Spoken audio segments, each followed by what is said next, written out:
عدنان سے ماد نکلے، ماد سے نزار نکلے، نزار سے مضر نکلے، اور مضر سے الیاس بن مضر، الیاس بن مضر سے کنانہ بن خزیمہ یعنی کنانہ، کنانہ سے قریش، قریش سے کسی بن کلاب، کسی بن کلاب کی 3 اولادیں عبد الدار، اسد بن عبد العزیٰ اور عبد مناف، جس میں سے عبد مناف نے شہرت پائی، اس کی 4 اولادیں نوفل، عبد المطلب، عبد الشمس اور ہاشم، جس کی نسل ہاشم سے جو ہے وہ نبی کریم صلی اللہ علیہ وسلم جو پیدا ہوئے۔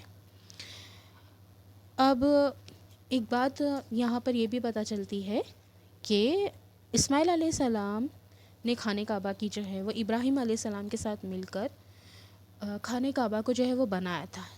آپ اس کے متولی بھی تھے، اور جب تک آپ حیات رہے آپ نے خانہ کعبہ کی خدمت کو جو ہے وہ انجام دیا، لیکن اس کے باوجود بھی مکہ پر آپ کی کوئی حکومت نہ تھی۔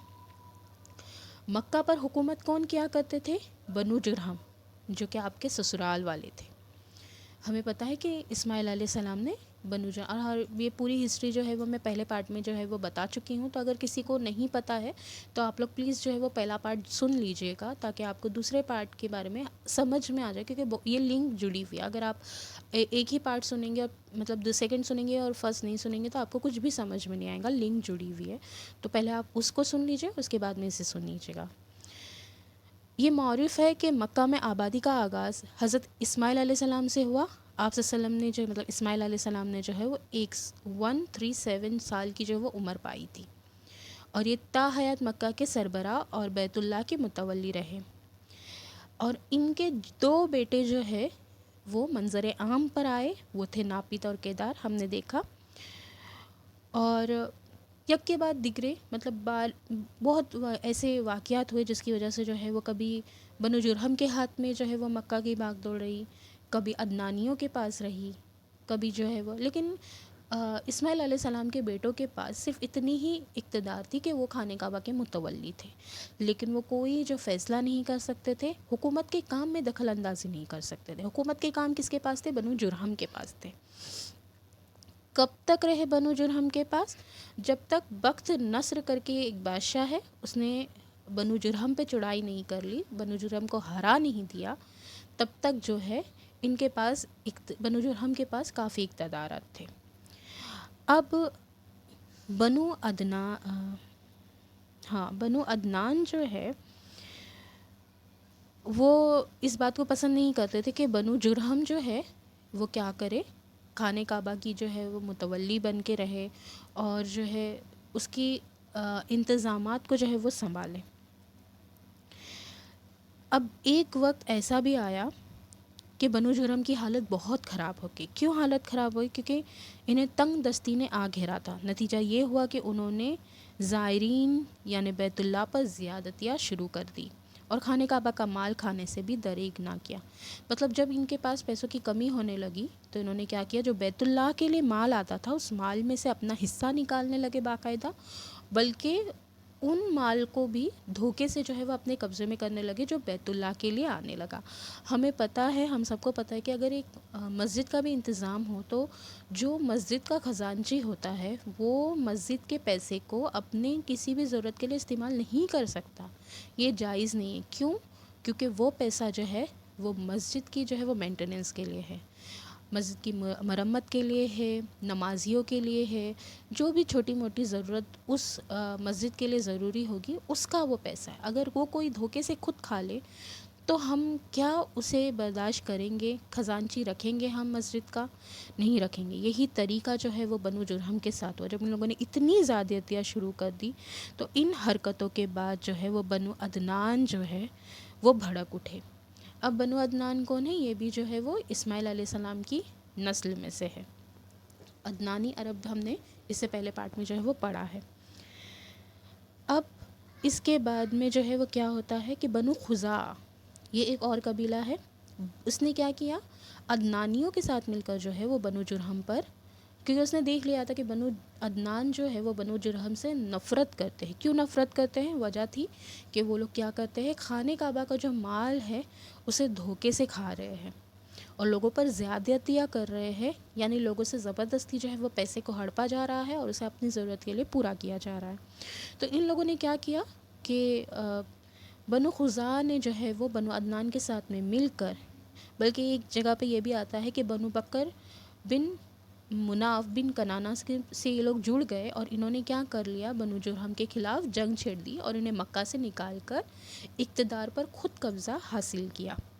اور کچھ لوگوں نے یہ بھی کہا ہے کہ پھر جب یہ بنو خزاعہ نے قبضہ حاصل کر لیا تو انہوں نے جس کے ساتھ یعنی بنو بکر کے ساتھ میں مل کر جو ہے وہ ان لوگوں نے جرہم پر چڑھائی کی تھی، لیکن انہوں نے بنو بکر کو بھی جو ہے وہ بہت ہی آسانی سے نکال کر باہر کر دیا۔ انہیں کوئی اقتدار نہیں دیے، وعدے دلائے تھے، لیکن جیسے ہی فتح یاب ہوئے تو انہوں نے کیا کیا کہ بنو بکر کو بھی کنارہ کر دیا اور خود جو ہے وہ بنو خزاعہ نے بنو جرہم سے ساری جو ہے وہ اقتدار حاصل کر لیے۔ لیکن اب بنو جرہم نے کیا کیا کہ بنو جرہم نے مکہ چھوڑتے وقت زمزم کا کنواں پاٹ دیا، مطلب اس کو چھپا دیا، اس کو بند کر دیا۔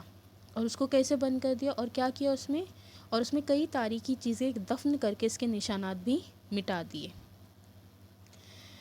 اب ان لوگوں نے کیا کیا کیا تھا، جرہمیوں نے خانہ کعبہ کے دونوں ہرن، اچھا اب دیکھیں اللہ کا گھر ہے، لوگوں کو اس سے عقیدت ہے، تو ظاہر سی بات ہے کہ بادشاہ جو ہے وہ اس کی زیب و آرائش کے لیے، جیسے آج ہم بھی جو ہے وہ اپنے گاؤں میں اگر کوئی مسجد ہوگی یا اپنے شہر میں اپنے علاقے کی مسجد ہوگی اور صاحب حیثیت ہوں گے تو وہ کوشش کریں گے کہ مسجد کے لیے جو ہے وہ چندہ دیا کرے یا کچھ ضرورت ہو تو اس کو پورا کیا کرے۔ تو اس زمانے میں بھی جو ہے وہ بادشاہ کیا کیا کرتے تھے کہ خانہ کعبہ کی ضرورتوں کا خیال رکھا کرتے تھے۔ اس کی شان و شوکت بڑھانے کے لیے کسی بادشاہ نے جو ہے وہ سونے کے ہرن پیش کیے تھے اور بہت ساری دوسری چیزیں بھی تو ان لوگوں نے کیا کر دیا تھا کہ وہ سونے کے ہرن وغیرہ جو ہے وہ آب زمزم میں جو ہے وہ ڈال دیا اور اس کے کنویں میں ڈال دیا، اور ساتھ میں کیا کر دیا تھا، حجر اسود کو بھی جو ہے وہ پانی میں ڈال دیا تھا اور اس کنویں کو پوری طریقے سے بند کر دیا تھا۔ اور اس کے بعد میں جو ہے وہ بنو جرہم کو جو ہے وہ جلا وطن کر دیا گیا، انہیں ملک سے جو ہے وہ باہر نکال دیا، کس نے، بنو خزاعہ نے۔ اب اس کے بعد میں جو ہے بنو خزاعہ نے مکہ پر قبضہ کرنے کے بعد بنو بکر کو شامل کیے بغیر تنہا اپنی حکمرانی قائم کی۔ البتہ 3 اہم اور امتیازی مناصب ایسے تھے جو مزری قبائل کے حصے میں آئے، یعنی جو وہاں کے رہنے والے تھے ان کے حصے میں آئے۔ وہ کیا کیا تھے، باقی سارے انتظامات انہوں نے لے لیے تھے، لیکن 3 کاموں کو جو ہے وہ اسماعیل علیہ السلام کی نسل سے یعنی ان کے بیٹوں سے نہیں لیا تھا۔ وہ کیا کیا تھے، حاجیوں کو عرفات سے مزدلفہ لے جانا اور یوم النفر یعنی 13 ذی الحجہ کو جو کہ حج کے سلسلے کا آخری دن ہے، منا سے روانگی کا پروانہ دینا۔ یہ اعزاز الیاس بن مصر کے خاندان بنو گوز بن مروا کو حاصل تھا جو صوفہ کہلاتے تھے۔ یہ ورڈ یاد رکھیے گا، صوفہ، کیونکہ یہ آئے گا آگے۔ اس اعزاز کی توضیح یہ ہے کہ 13 ذی الحج کو حاجی کنکری نہ مار سکتے تھے جب تک کہ پہلے صوفہ کا ایک ایک آدمی کنکری نہ مار لیتا، پھر حاجی کنکری مار کر فارغ ہو جاتے اور منا سے روانگی کا ارادہ کرتے تو صوفہ کے لوگ منا کی واحد گزرگاہ عقبہ کے دونوں جانب گھیرا ڈال کر کھڑے ہو جاتے اور جب تک خود گزر نہ لیتے کسی کو گزرنے نہ دیتے۔ ان کے گزر لینے کے بعد بقیہ لوگوں کے لیے راستہ خالی ہوتا۔ جب صوفہ ختم ہو گئے تو یہ اعزاز بنو تمیم کے ایک خاندان بنو سعد بن زید منات کی طرف منتقل ہو گیا۔ ایک چیز تو یہ تھا کہ ان کی اجازت کے بغیر جو ہے وہ کوئی منا سے گزر نہیں سکتا تھا اور نہ ہی حاجی جو ہے وہ کنکری مار سکتے تھے جب تک یہ لوگ جو ہے صوفہ والے گزر نہیں جاتے تھے اور یہ لوگ کنکری نہ مار لیتے تھے۔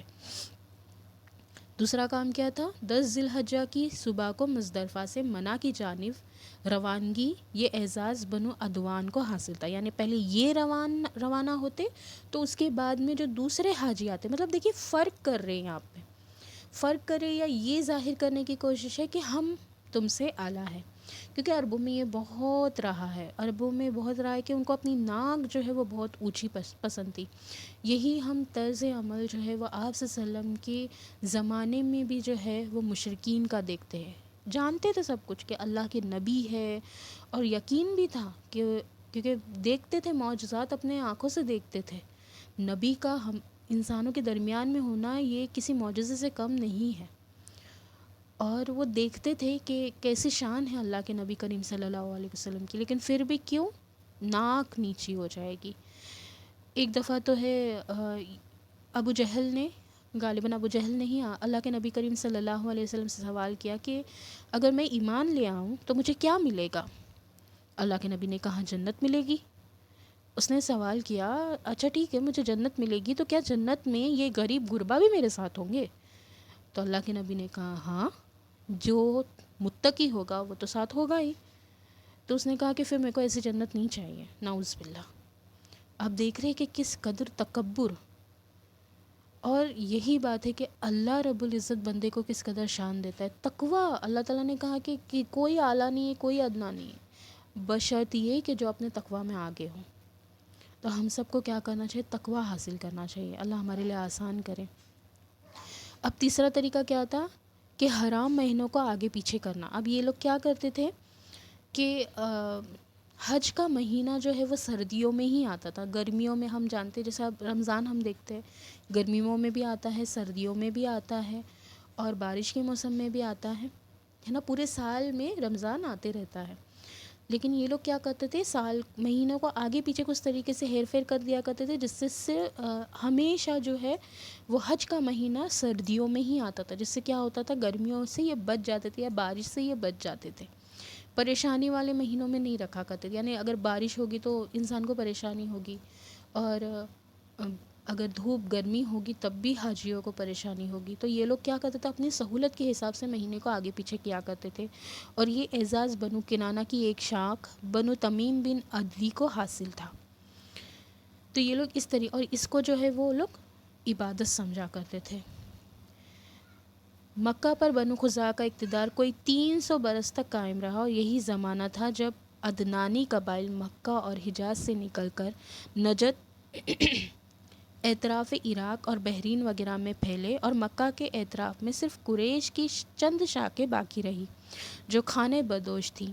ان کی الگ الگ ٹولیاں تھیں، اور بنو کنانہ میں ان کے چند متفرق گھرانے تھے، مگر مکہ کی حکومت اور بیت اللہ کی طویلیت میں ان کا کوئی حصہ نہ تھا، یہاں تک کہ قصی بن کلاب کا ظہور ہوا۔ اب قصی بن کلاب ایک ایسی شخصیت ہے جس نے جو ہے وہ بہت بڑے بڑے کام انجام دیے، اور یہ یاد رکھیے گا کہ یہ قصی بن کلاب جو ہے وہ نبی کریم صلی اللہ علیہ وسلم کے فوفادر ہے، یعنی آپ کے جو ہے وہ دادا پر دادا میں سے ہے۔ یہ قصی کے متعلق بتایا جاتا ہے کہ وہ ابھی گود ہی میں تھا کہ اس کے والد کا انتقال ہو گیا۔ اس کے بعد اس کی والدہ نے بنو عزا کے ایک شخص ربیہ بن حرام سے شادی کر لی۔ یہ قبیلہ چونکہ ملک شام کے اطراف میں رہتا تھا، اس لیے قصی کی والدہ وہی چلی گئی، اور وہ قصی کو بھی اپنے ساتھ لیتی گئی۔ جب تک قصی جوان ہوا تو مکہ واپس آیا۔ اس وقت مکہ کا والی حلیل بن حبشہ خزاعی تھا، یعنی بنو خزاعہ جو ہے وہ حکمرانی کر رہا تھا مکہ پہ۔ تو کب تک؟ جب تک قصی بن کلاب، مطلب ایک بہت لمبا پیریڈ ہے، قصی بن کلاب جوان ہو کر جو ہے وہ مکہ میں نہیں آیا۔ قصی نے اس کے پاس اس کی بیٹی حبہ سے نکاح کے لیے پیغام بھیجا۔ کس کی بیٹی؟ خزاعی، یعنی بنو خزاعہ کی جو ہے وہ قبیلی یا خاندان سے جو ہے وہ قصی بن کلاب نے شادی کر لی۔ اور اس کے بعد میں جو ہے جب حلیل کا انتقال ہوا، یعنی حلیل بن حبشہ جو خزاعی قبیلے کا جو ہے وہ سردار تھا، اور جو مکہ کی جو ہے وہ سربراہی کر رہا تھا، جب اس کا انتقال ہوا تو قصی بن کلاب کے ہاتھ میں اقتدار آئے۔ اب یہ اقتدار جو ہے وہ اس کے پاس آئے، قصی بن کلاب کے پاس آئے۔ اس میں جو ہے وہ اسکالرز نے 3 رائے جو ہے وہ یہاں پر رکھی ہے۔ ایک ان کی رائے یہ ہے کہ قصی نے کیا کیا کہ اس کی اولاد جو ہے وہ کافی پھل پھول گئی تھی، اور بہت وقار میں جو ہے وہ بڑھ گئی تھی، تو خود جو ہے وہ حلیل نے اپنے انتقال سے پہلے یہ پسند کیا کہ قصی بن کلاب جو ہے وہ خانہ کعبہ کا متولی بن جائے۔ اور کچھ کا یہ ہے کہ قصے کے پاس کیونکہ پاور تھی تو اس نے کیا کیا کہ بنو خزاع بنو بکر سے جو ہے وہ اقتدار لے لیے اور ان کو دودھ میں سے مکھی کے جیسا نکال دیا۔ اس کے بعد میں تیسرا یہ ہے کہ قصے نے جو ہے وہ ان لوگوں مطلب بنو بکر بنو خزاع کو جو ہے وہ کہا کہ مجھے، کیونکہ میں تم میں سب سے زیادہ اقتدار کا ہاں مطلب میں تم میں سب سے زیادہ جو ہے وہ خانہ کعبہ کا اقتدار رکھنے کے لائق ہوں، کیونکہ میری اولادیں ہیں، میرے پاس طاقت ہے، اور میں اسماعیل علیہ السلام کی جو ہے وہ نسل سے ہوں، تو میں زیادہ جو ہے وہ کنیکٹ کرتا ہوں خانہ کعبہ سے، تو مجھے جو ہے وہ اقتدار دے دیا جائے۔ لیکن وہ لوگ نہیں مانے تو جنگ ہوئی اور جنگ میں قصی جیت گیا۔ واللہ العالم، جو بھی ان تین میں سے جو بھی زیادہ قریب رہا ہو یا جو بھی حقیقت کی بات رہی ہو، لیکن ہمیں یہاں پہ یہ چیز سمجھ میں آتی ہے کہ بنو خزاع کے بعد جو ہے وہ قصی بن کلاب کے ہاتھ میں اقتدار آئے۔ بنو جرہم نے ان کے ساتھ لڑائی کی، یہ بھی ہمیں جو ہے وہ ہسٹری میں ملتا ہے کہ بنو جرہم اور بنو بکر نے جو ہے وہ اس کے خلاف آواز اٹھائی، لڑائی کی، لیکن قصی بن کلاب جو ہے وہ پاور میں تھا۔ اس پر جو ہے وہ بنو بکر نے جو ہے وہ کہہ دیا، اور بنو خزاع نے بھی جو ہے وہ یہ کہا کہ ٹھیک ہے، اب جو کچھ بھی ہوا وہ ہو چکا، لیکن ہمیں بھی جو ہے وہ کچھ اقتدارات دے دیے جائے۔ تو قصی بن کلاب نے جو ہے وہ خانہ کعبہ کی تولیت لے لی، اور جو ہے باقی کچھ کاموں میں جو ہے وہ بنو خزاع بنو بکر ان کو جو ہے وہ کچھ کام ان کے سپرد کر دیے تاکہ جو ہے وہ آپسی لڑائی ختم ہو سکے۔ اب اس فیصلے کے بعد میں جو ہے وہ ہم دیکھتے ہیں کہ قصی بن کلاب نے کون کون سے جو ہے وہ کارنامے انجام دیے، کیونکہ یہ ایک بہت پاورفل شخص تھا۔ اور دیکھیے آپ سوچئے کہ اتنے صدیوں میں جو ہے وہ مکہ کی سربراہی جو ہے وہ اس کے حقداروں کے علاوہ دوسرے لوگوں میں، دوسرے سراؤنڈنگز میں گھومتی رہی۔ جیسے حقدار تو کون تھے؟ اسماعیل علیہ السلام کی اولاد تھی، لیکن اس کے باوجود بھی ان کو پاور حاصل نہیں تھا۔ اب ایک سڈنلی اسماعیل علیہ السلام کی نسل سے ایک شخص کا اٹھنا اور اقتدارات کو لے لینا، واللہ العالم جس طریقے سے بھی اس کو ملے ہو، لیکن اس کے ہاتھ میں پاور آنا یہ بہت بڑی بات ہے۔ قصی نے مکہ کا بندوبست اس طرح کیا کہ قریش کو اعتراف مکہ سے بلا کر پورا شہر ان پر تقسیم کر دیا اور ہر خاندان کی بود و باش کا ٹھکانہ مقرر کر دیا۔ دیکھیے کیا کر رہا ہے، سب سے پہلے اپنے لوگوں کو جو ہے وہ پاور دے رہا ہے، اپنے لوگوں کو سیٹل کر رہا ہے۔ اور اس چیز سے جو ہے میں نے یہ سیکھا کہ یہ انسان کی حمیت میں چیز شامل ہے کہ انسان جو ہے وہ اپنے خاندان والوں کو، اپنے گھر بار والوں کو پاور میں دیکھنا چاہتا ہے، وہ اپنے گھر بار کو سیٹل دیکھنا چاہتا ہے۔ اور پتہ ہے یہ چیز کا، کیونکہ اللہ تعالیٰ تو جانتے ہیں نا انسان کی فطرت، تو یہی چیز جو ہے وہ ہمیں قرآن میں بھی جو ہے وہ بہت بار اللہ تعالیٰ اس بات کی طرف سے جو ہے ہمیں بلاتے ہیں اپنی طرف۔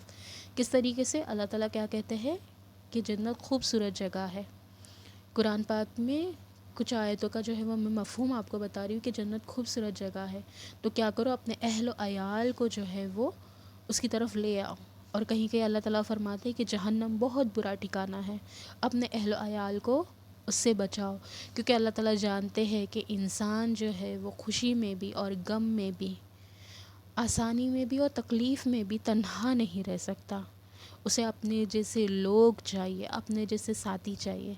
تو اس لیے اللہ تعالیٰ جو ہے کیا کہتے ہیں کہ تم فائدہ اٹھاؤ اس چیز سے، یہ تمہاری حمیت میں ہے کہ تم تنہا نہیں رہ سکتے، تو لے آؤ اپنے ساتھیوں کو خیر کی طرف اور بچا لو اپنے ساتھیوں کو برائی سے۔ تو اب قصی بن کلاب بھی کیا کر رہا ہے کہ قریش کے قبائل جو کہ کہیں مطلب دور دراز میں جو پھیل چکے تھے، ان کو دھیرے دھیرے کر کے جو ہے وہ کیا کر رہا ہے، مکہ میں لے کر آ رہا ہے۔ کیوں مکہ میں لے کر آ رہا ہے؟ کیا سائیکولوجی تھی؟ میرے لوگ رہیں گے تو میرے پاس پاور زیادہ رہے گا، کوئی باہر والا مجھ پر حملہ نہیں کر سکتا۔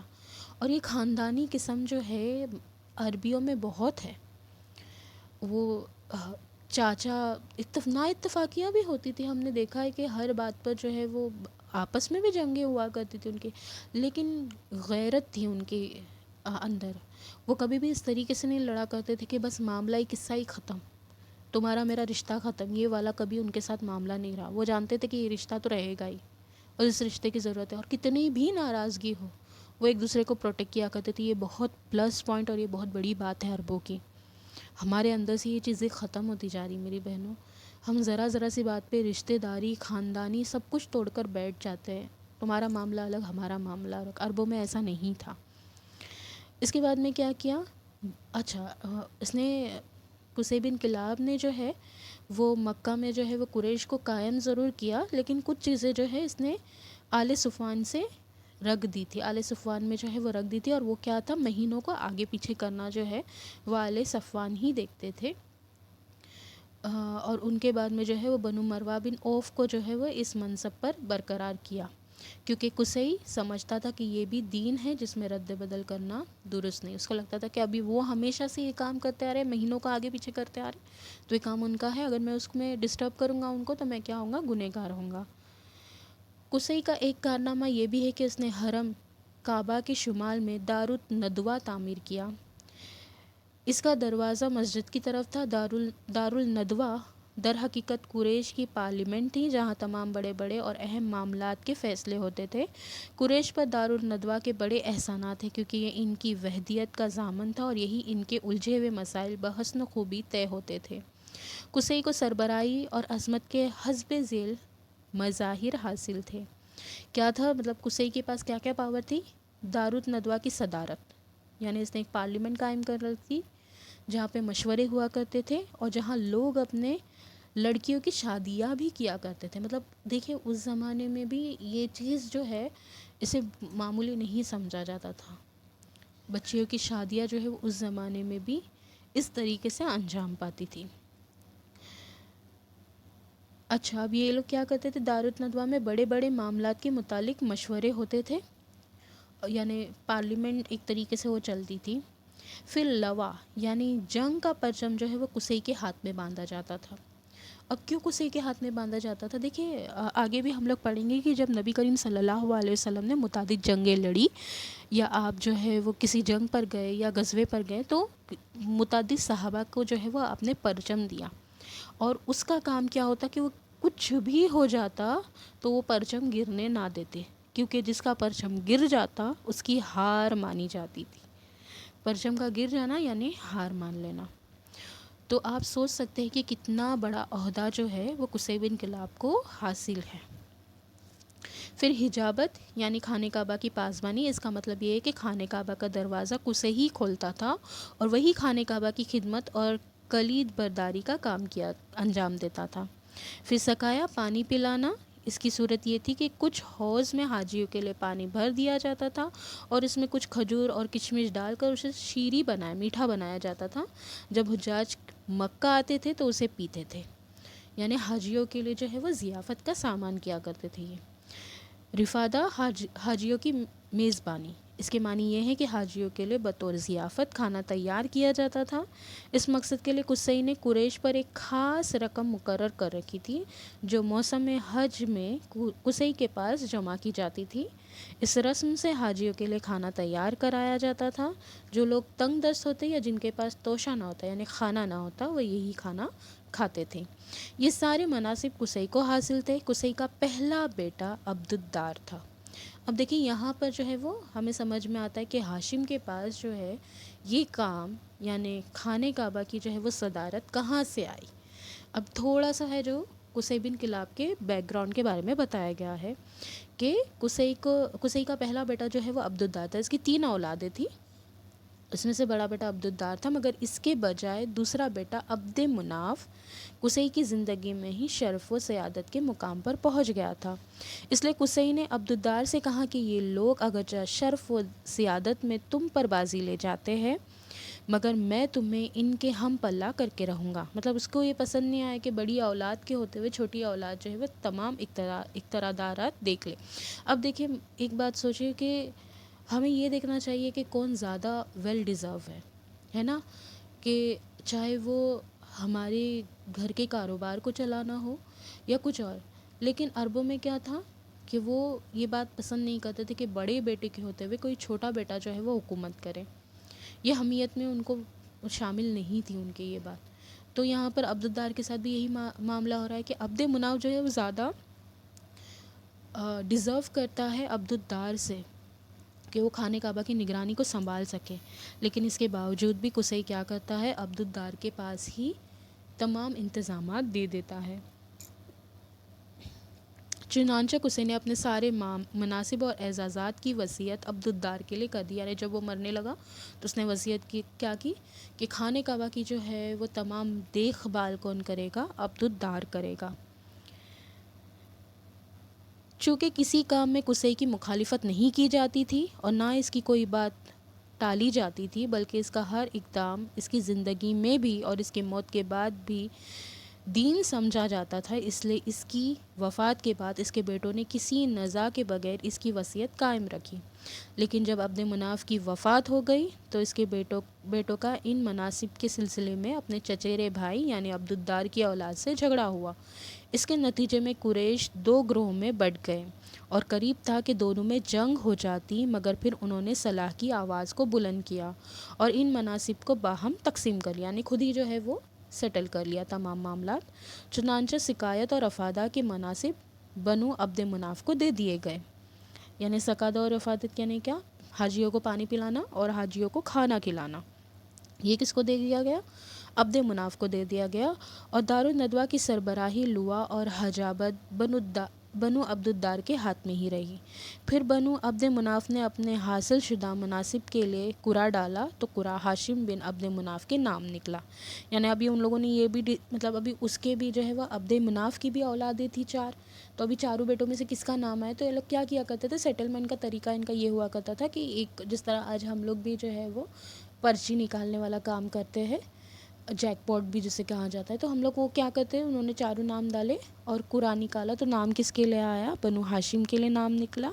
اور ہاشم اپنی زندگی بھر جو ہے وہ سقایا اور افادہ کا انتظام کرتا رہا.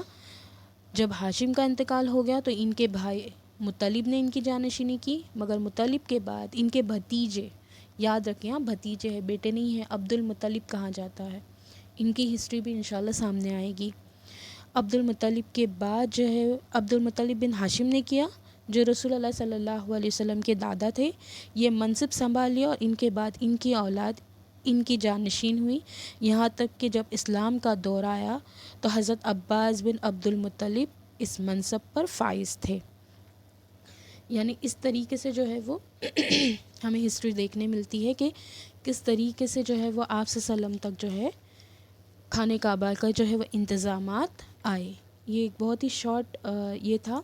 اب میں 2 حدیثیں آپ کو بتاتی ہوں جس میں اللہ کے نبی کریم صلی اللہ علیہ وسلم نے اپنے شجر نسب کے متعلق فرمایا ہے.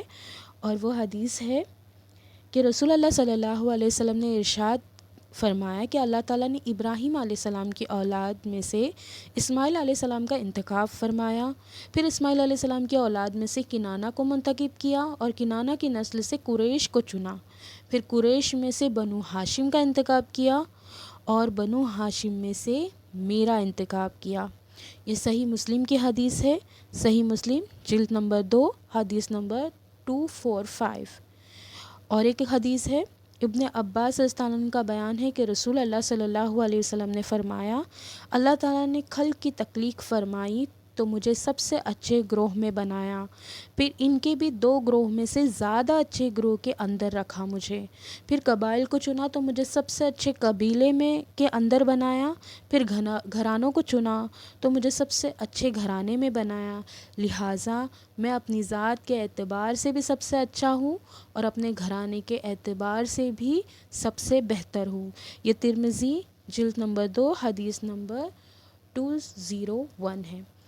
تو یہاں پر جو ہے وہ خود اللہ کے نبی کریم صلی اللہ علیہ وسلم بتاتے، یعنی کہ میں جو ہے وہ سب سے اچھے گھرانوں میں سے بھی ہوں اور میں جو ہے وہ سب سے اچھے جو ہے وہ قبیلوں میں سے بھی ہوں اور سب سے اچھے خاندان میں سے بھی ہوں. تو اگر کسی کو شجر نسب یاد کرنا ہو نبی کریم صلی اللہ علیہ وسلم کا، تو جو میں نے اسٹارٹنگ کی حدیث بتائی تھی جہاں پر اللہ کے نبی نے بتایا ہے کہ اسماعیل علیہ السلام کے بعد جو ہے وہ کنانہ کو منتخب کیا، اور کنانہ کی نسل سے قریش کو، قریش سے بنو ہاشم کو، اور بنو ہاشم میں سے نبی کریم صلی اللہ علیہ وسلم کو۔ تو ہم یہ بھی جو ہے وہ اس حدیث کے ذریعے بھی جو ہے وہ آپ صلی اللہ علیہ وسلم کا شجرہ نسب آسانی سے یاد کر سکتے ہیں۔ مجھے امید ہے کہ میں نے جو یہاں پر جو ہے وہ عربوں کی تاریخ ہمیں پتہ چل جاتی ہے کہ کس طریقے سے نبی کریم صلی اللہ علیہ وسلم تک آئی۔ اب انشاءاللہ جو ہے وہ نیکسٹ ٹائم ہم دیکھیں گے کہ عربوں نے دین ابراہیم میں کیا کیا بدعتیں قائم کر لی تھی۔ وآخر الدعوانا الحمد للہ رب العالمین۔